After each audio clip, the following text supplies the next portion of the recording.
Yes guys, welcome back to another video on my channel. As you can see by the title, in today's video we're going to be talking about why you are not a firefighter yet and what you should do if you want to be one. So you're probably sitting there thinking, why me? Like, why can I not do this? Why am I not getting any success in kind of my application process? What do I need to do, or what can I do in my spare time to improve myself and make myself a more valuable person, or a more valuable firefighter in essence? How can I, what things can I work on, or what are the reasons that I haven't thought of yet that maybe Cameron's going to tell me that might actually help me be a firefighter? So I broke these down into 3 reasons.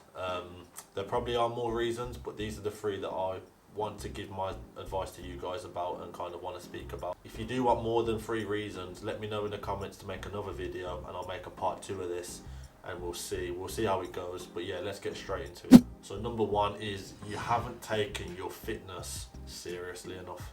Now, I don't think you need me to tell you about how to stay fit, or what you should be eating and what you shouldn't be eating. So yeah, diet does collate with fitness. So yeah, you're probably aware anyway, but it is very important to take care of your body, not only for the physical benefits and how you look as a person, but also the mental benefits and kind of what goes on up in here that affects kind of how you think and your actions. That is all, in my opinion, subject to change depending on the gym and kind of what you do in the gym. So I feel like I'm not the same. If I don't go to the gym one day, my head is all over the place. Like, I feel like the gym keeps me on the straight and narrow. You may be watching this and think that as well, and you may be watching this and think, I do go to the gym, I do kind of put myself out there. But the question I'm asking you watching this is, how seriously are you actually taking it? You can listen to me, you can watch motivational videos, but it all comes down to you as an individual and kind of the seriousness that you're taking with your diet, with your training, with things like that. Really, it's only you. It all comes down to you. There's no point lying to yourself, there's no point lying to me. Honestly, if you're not fit, then it doesn't affect my life at all. This should be about you and you as a person. And it's very important to be fit as a firefighter, because if you're not, then it has effects on more than just yourself. It can potentially have effects on the firefighters that you're working with if you're not fit enough and they're in trouble, or you get in trouble because you're not fit enough, and then they then get in danger because you've run out of breath, or you've kind of stopped where you need to keep going. Like, your fitness is very important and can be very kind of detrimental to your success as a firefighter if you don't maintain it. Hence why we have gyms on station, hence why the fire service promote fitness and well-being. It's because of how important it is as a role as a firefighter to be fit. And I just touched on it previously, but it is true. Like, you could be in a situation where your level of fitness could actually cost somebody's life, and that's the kind of extent it could get to. Now, I'm not saying this will happen every day, but if you weigh it up, there is a chance that could happen.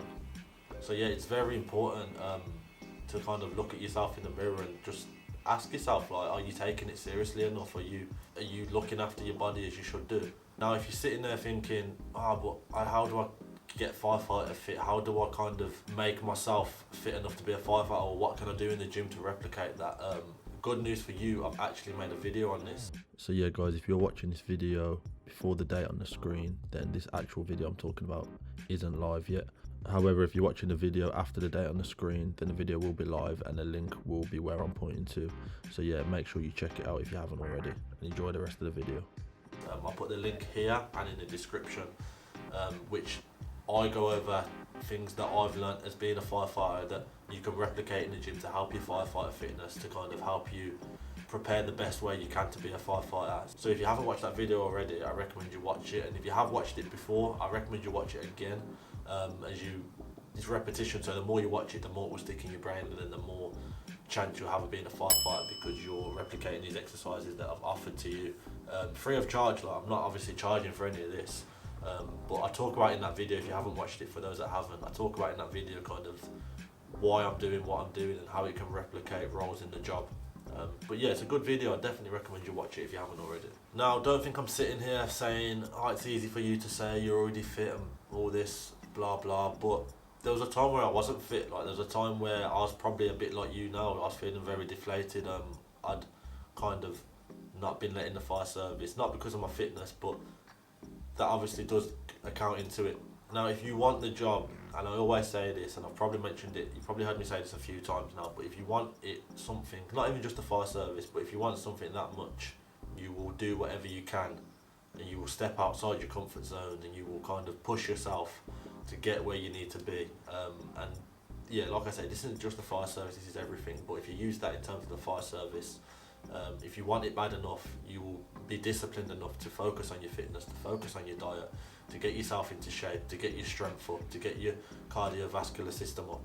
You'll do things that will benefit, and you'll reap the rewards later on down the line. Number 2, and this may only apply to a small percentage of you, but I know a lot of my subscribers here are under 18, so next one is you're just not old enough. I don't know about you where you are in the country, etc., but for me where I am, you have to be 18 to be a firefighter, so you may be 17, maybe 16, you may be younger than 16, and the reason you can't be a firefighter is because you're just not old enough. Now, do not let this put you off. So this is a very important point now.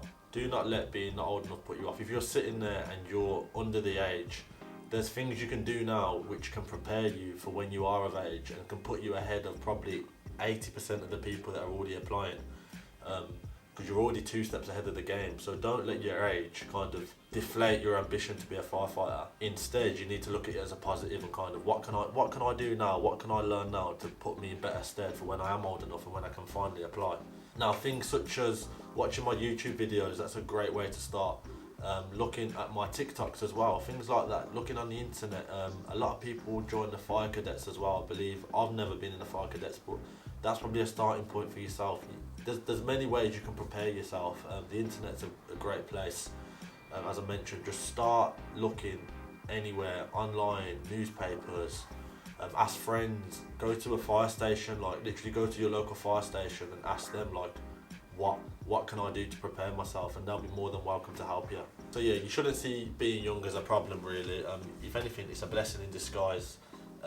Use that, as I've just mentioned, use that to your advantage to help you and kind of give you an edge over someone else that's been trying for years and years and years, but they haven't put the work in previously, whereas you've put in the work in for years and years and years, and now you're reaping the benefits, because when you get to there, you'll be like, oh yeah, I know this, I learned this 2 years ago. Because what you'll find is a lot of the firefighters now applying, if they are of age, they had jobs before this, so they haven't done their time to research about the fire service before they've applied. They're probably already in a job working at, let's say, KFC for example, and they've just applied. They haven't done their research, they don't know a lot about the fire service, whereas you've had time to step back and kind of look into the fire service. Now, the third and final point, which is very important, is you give up way too easily. You just give up too easily. Now, the brigade I work for, you only get one chance every 12 months. When I applied, it used to be 6 months. So for you guys that don't know me, and if you haven't, I recommend you watch my other videos. It actually took me 3 attempts to get in the fire service. So on the third one, I eventually got in. Now, the first 2, once I'd failed, I had to wait another 6 months before applying again. Now, if I gave up on the first hurdle, I wouldn't be sat here today. I wouldn't be a firefighter today. If I gave up on the second hurdle, I definitely wouldn't be sat here, and I definitely wouldn't be where I am today. So it's very important that you just don't give up. If it's something you really want, you're not going to give up, and I believe that with everything. Now, don't think that you have to kind of put your life on hold when you keep applying for the fire service. If you're watching this and you are of age, then you probably already got a job anyway. You're probably already working in a job, so just keep applying while you're in a job. The test that they send you, or the test they send you in my brigade, and it's probably the same for where you live as well. They're all online, so they're all on literally, they're all on a laptop. So you can do your tests while still being in another job. You don't have to quit your job just to keep applying for the fire service. You can do it like kind of in the background of your actual 9 to 5 or whatever job you may be working. So yes guys, that wraps up this video. It's been another good video, which I hope you found a lot of value involved.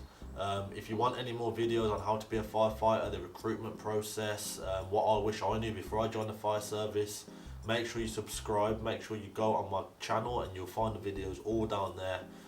It does mean a lot to me if you subscribe though guys, and even liking a video, it costs nothing. Like, it costs you nothing, it costs me nothing. It just motivates me to keep making more videos, and if the fire service is something that you're interested in, then you'd almost want me to keep making these videos. So yeah, definitely it's a win-win for both of us. As I say, I hope you found some value in this video. I hope I've kind of opened your eyes a little bit and made you realise there might be a thing where you're like, oh okay, yeah, I need to sharpen up on that, or I ain't gonna give up, or maybe I will wait until I'm 18 and I will apply, but in the meantime I can do this, to prepare myself the best way I can. So yeah guys, thank you for watching again. I hope you'll have a good day, good night, wherever you're watching this. Peace.